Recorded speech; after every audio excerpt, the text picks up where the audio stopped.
بسم اللہ الرحمن الرحیم۔ السلام علیکم۔ کیپٹل ٹاک میں خوش آمدید۔ اسلام آباد میں حکومت کے مستقبل کے سامنے ایک دفعہ پھر کچھ بڑے بڑے سوالیہ نشان کھڑے نظر آ رہے تھے، لیکن لگتا یہ ہے کہ حکومت نے عدلیہ کے ساتھ محاذرائی کی رفتار میں کچھ کمی کا فیصلہ کیا اور آج صبح سپریم کورٹ میں این آر او عمل درآمد کیس کو ملتوی کرنے کی درخواست دی۔ سپریم کورٹ کی طرف سے 13 اکتوبر تک کا وقت دے دیا گیا ہے۔ سماعت 13 اکتوبر تک ملتوی ہو گئی ہے اور اس کے بعد جو اسلام آباد کا جو سیاسی ماحول ہے قدرے ٹھنڈا ہوتا ہوا نظر آتا ہے، لیکن یہ ہم نظر انداز نہیں کر سکتے کہ کل اتوار کے دن وزیر اعظم صاحب نے اسلام آباد میں میڈیا کے کچھ نمائندوں کے ساتھ جو لب و لہجہ اختیار کیا تھا وہ کافی سخت تھا، اور انہوں نے کہا تھا کہ سپریم کورٹ کی طرف سے جو حکومت کو کہا جا رہا ہے کہ صدر زرداری کے بارے میں سوئس گورنمنٹ کو خط لکھا جائے تو یہ ایک غیر آئینی قدم ہے جو کہ میں نہیں اٹھاؤں گا۔ آصف زرداری صاحب کے مقدمے کا عافیہ صدیقی کے مقدمے کے ساتھ کمپیریزن کیا اور کہا کہ اگر عافیہ صدیقی کے خلاف کسی غیر ملک میں مقدمہ درج ہونا اور ان کو وہاں پہ سزا دینا غلط ہے تو پھر آصف زرداری صاحب کے خلاف کسی غیر ملک میں مقدمہ چلنا اور پھر انہیں وہاں سے سزا دلوانا بھی غلط ہے۔ کیا سپریم کورٹ کی طرف سے 13 اکتوبر تک جو مہلت دی گئی ہے، اس مہلت کے دنوں کے اندر اندر حکومت یہ کوشش کرے گی کہ سپریم کورٹ کے ساتھ محاذرائی ختم ہو جائے، اور کیا حکومت اس دوران خط لکھ دے گی؟ سیاسی حالات کیا رخ اختیار کر رہے ہیں، اس پر آج ہم گفتگو کریں گے۔ ہمارے ساتھ موجود ہیں جناب سید خورشید شاہ صاحب، وفاقی وزیر پیپلز پارٹی کے سینئر رہنما، ان کے ساتھ ہیں جناب مخدوم سید فیصل صالح حیات صاحب، رکن قومی اسمبلی، سابق وفاقی وزیر مسلم لیگ کاف کے سینئر رہنما۔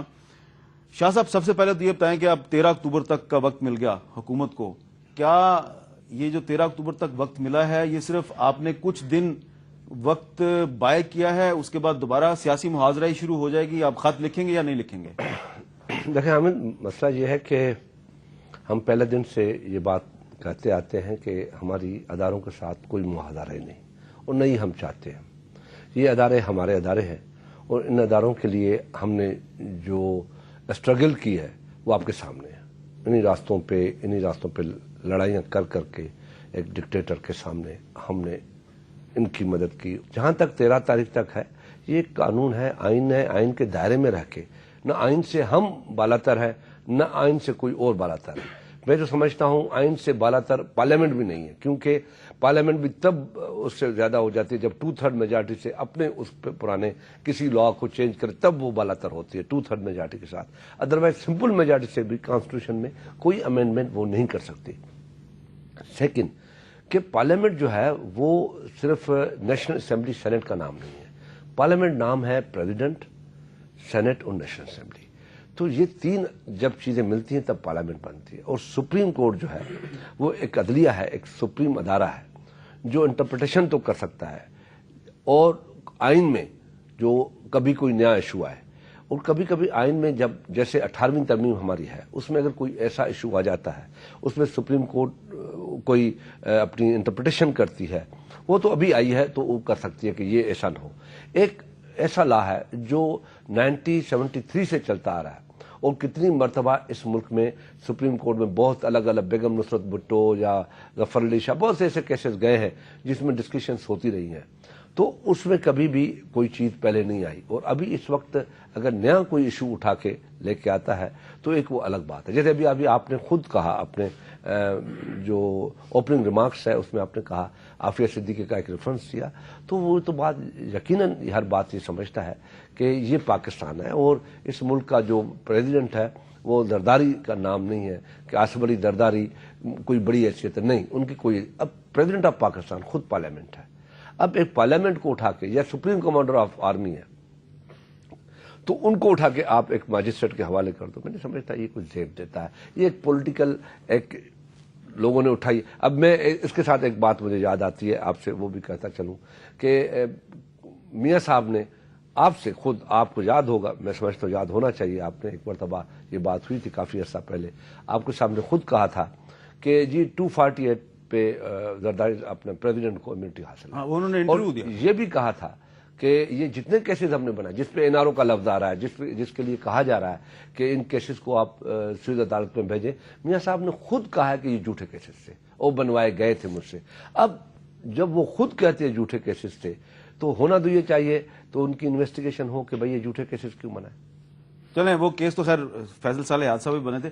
فیصل صالح حیات صاحب آپ کا کیا خیال ہے کہ یہ جو 13 اکتوبر تک سپریم کورٹ نے وقت دے دیا ہے اس دوران حکومت کو خط لکھ دینا چاہیے, اور اگر خط نہیں لکھتی حکومت تو کیا یہ توہین عدالت نہیں ہوگی؟ اس ایشو کو کیونکہ اتنے عرصے سے اب یہ ڈبیٹ یہ ہو رہا ہے اور ایک سی سو ہے, کبھی نیچے چلا جاتا ہے پھر اوپر آ جاتا ہے, تو اس کو آپ ذرا براڈر کینوس جو ہے نا ذرا وسیع تناظر میں آپ دیکھیے اس کو. جو خورشید صاحب نے بات کی ہے نا, اس سے کسی کو اختلاف نہیں ہو سکتا.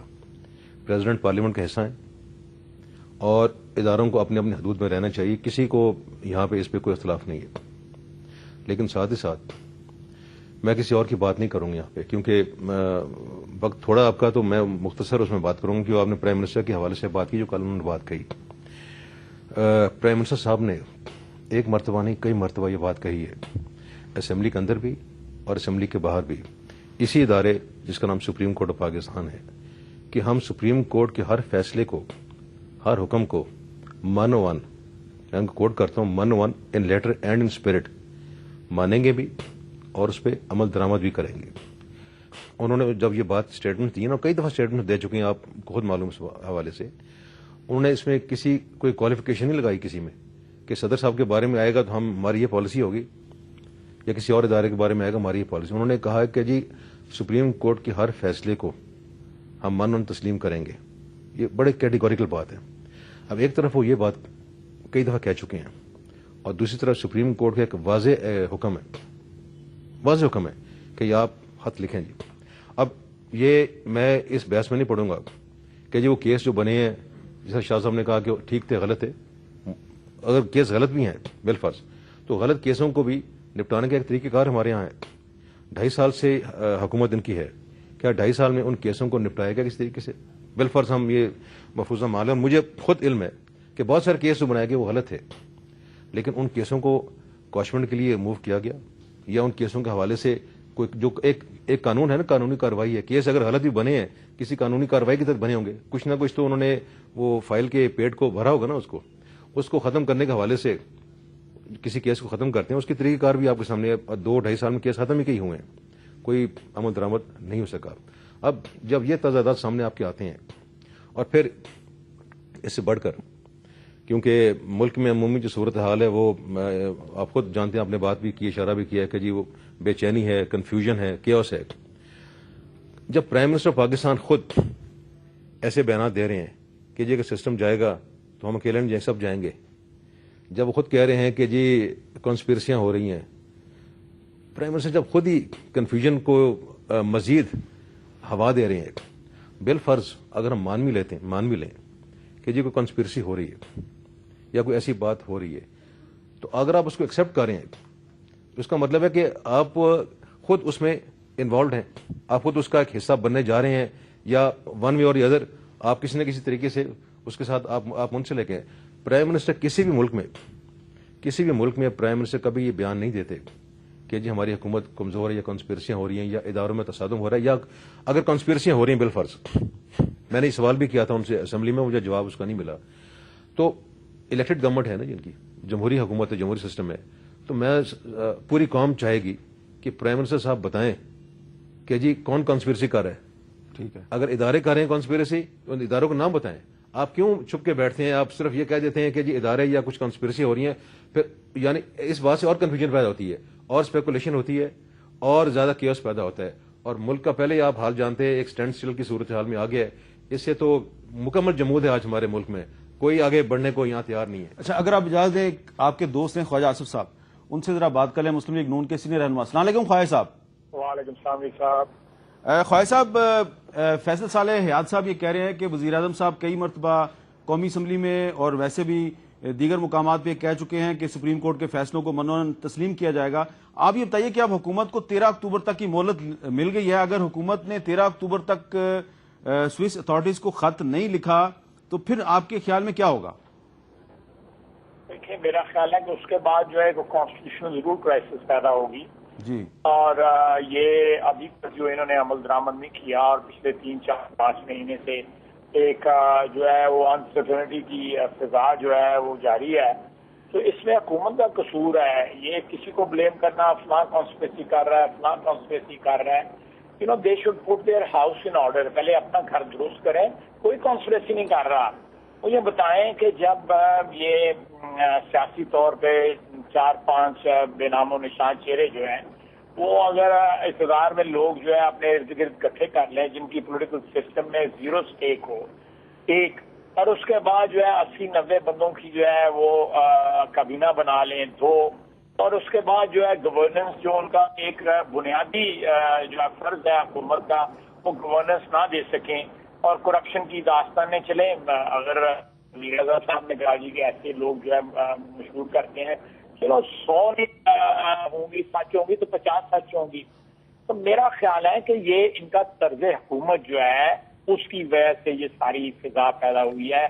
کسی نے ان کے لیے کانسپریسی نہیں کریٹ کی. اچھا ایک اگر خواجہ صاحب پارٹی میں آپ کی بات کاٹ رہا ہوں. خورشید شاہ صاحب یہاں پہ بیٹھے ہیں. خورشید شاہ صاحب نے بھی تھوڑی دیر پہلے یہ ایک نقطہ اٹھایا ہے کہ کچھ عرصہ قبل جیو کو انٹرویو دیتے ہوئے میاں نواز شریف صاحب نے یہ کہا تھا کہ صدر زرداری کو آئین کی دفعہ 248 کے تحت استثناء حاصل ہے، لیکن اب نواز شریف صاحب کہہ رہے ہیں کہ میں 248 کے مسئلے پہ سپریم کورٹ کے ساتھ کھڑا ہوں.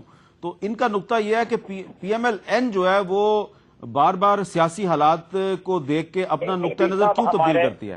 میں امیر صاحب اس میں کوئی کانٹرڈکشن یا تضاد نہیں ہے. جی جی اگر ہم نے کہا کہ جی ان میں اس میں جو ہے وہ ہے ان کو استثناء حاصل ہے، ٹھیک ہے، یہ بات جو ہے جو انہوں نے کہی ہے ضرور درست ہوگی. اس کے بعد اگر میاں نواز شریف صاحب کہتے ہیں کہ سپریم کورٹ اس کی انٹرپریٹیشن کرے گا، تو سب کو پتا ہے کہ سپریم کورٹ کی انٹرپریٹیشن وہ میرے پہ بھی، آپ پہ بھی، میرے نہایت ہی عزیز بھائی خورشید شاہ صاحب پہ بھی اور صدر صاحب سے سب کے اوپر جو ہے وہ انٹرپریٹیشن جو ہے لاگو ہوگی. اگر انٹرپریٹیشن ابھی سپریم کورٹ نے نہیں کی کہ استثناء حاصل ہے یا نہیں حاصل جو ہے، تو سپریم کورٹ جو ہے یا اس کو لے آئیں کانسٹیٹیوشن کو اس کی دفعہ کو اس میں لے کے آ جائیں، اسمبلی میں لے کے آ جائیں. میاں صاحب یہ یہاں پہ میں ایک بات کرتا چلوں کہ پیپلز پارٹی کے لانگ ٹرم بینیفٹ میں یہ بات ہے کہ دو باتیں وہ کر سکتے ہیں. یا تو اس وقت جو ہے سیاسی شہید ہو جائیں گے، ٹھیک ہے، تو وہ ان کا جو ہے مال بھی بچ جائے گا اور جو ہے وہ ووٹ بھی بچ جائیں گے. لیکن دوسری صورت یہ ہے کہ یہ گڈ گورننس آنے والے 2 سال میں 2.5 سال میں، اور جو کہتا ہے وہ دانا ثناء اللہ صاحب کہتے ہیں کہ جی ایک بکرا ان پہ بوجھ بہت زیادہ ہے، ایک بکرا ہے 4-5 بکرے دینے پڑیں گے ان کو. وہ 4-5 بکرے یہ دے دیں اور اس کے بعد گورننس صحیح کر لیں اور بسم اللہ یہ بات پورے 2.5 سال 2.25 سال بعد جو ہے اس ملک کو جو ہے اچھی طرح چلائیں. کوئی بھی ان کے سے اختلاف نہیں کرے گا، کوئی بھی سازش نہیں کرے گا. لیکن اگر ان کے اپنے کرتوت پیڑے ہوں تو پھر اس میں ہمارا کیا قصور ہے؟ بہت بہت شکریہ خواجہ آصف صاحب. شاہ صاحب آپ کے دوست ہیں خواجہ صاحب، انہوں نے بڑا اچھا مشورہ دیا آپ کو کہ 3-4 بکروں کی قربانی دے دیں، معاملہ ٹھیک ہو جائے گا. میں سمجھتا ہوں خواجہ صاحب کو بکروں کی قربانی لینا ان کی پرانی عادت ہے، وہ قربانیاں لیتے رہتے ہیں اور اس میں بڑی قربانیاں خود بھی دے چکے ہیں ماضی میں، اور مگر اس کے بعد بھی بڑا نقصان ہی اٹھانا پڑا. 2-3 ہمارے پاس ایسے بکرے ہیں، 2-3 ان کے پاس ایسے بکرے ہیں، تو قربانیاں دینی پڑتی ہیں. اور ان کے پاس 1-2 بکرے ایسے ہیں جن کی وجہ سے ان کے اچھے بکرے ان سے الگ ہو گئے، جو ناراض بھی ہیں ان کے اوپر. جہاں تک گڈ گورننس کی بات ہے خواجہ صاحب، 80 بلین کے تو آپ نے مقروض ہو گئے خود اسٹیٹ بینک کے. آپ کہتے ہیں گڈ گورننس پنجاب گورنمنٹ. اور دوسری بات یہ ہے کہ ابھی آپ کے جو وہاں پہ حالات ہیں، جو آپ کا جس کا نام آپ نے لیا کہ وہ کہتا ہے کہ قربانی دے، تو ایک قربانی ان کی بھی آپ دے دیں، مگر وہ آپ ان کی قربانی نہیں دے سکتے. اس کی وجہ مجھے پتا ہے کیوں نہیں دے سکتے. نہیں وہ خواجہ سمجھتا ہے کہ میں جو کہہ رہا ہوں وہ اس وجہ سے کہنا یہ ہے کہ یہ کہہ دینا ساری چیزیں آسان ہے کہ انٹرپریٹیشن، تو انٹرپریٹیشن یہ بھی ہونی چاہیے کہ آرٹیکل 6 کی انٹرپریٹیشن ہونی چاہیے. آرٹیکل 6 کب کس وقت لاگو ہوگا اور کون کیا کرے گا، آرٹیکل 6 وہاں بھی آنا چاہیے. یہ صرف میں ایک اور سوال کرتا ہوں آپ کے تھرو، کیا پاکستان میں صرف یہ ایک ہی کیس ہے اور کیسز نہیں ہے؟ جس میں بہت پرانے کیسز پڑے ہوئے ہیں، جو لوگ غائب ہو گئے ان کے لیے ہم نے بڑی بڑی تحریکیں چلائی، ان کے لیے ہم نے بڑے بڑے وعدے کیے.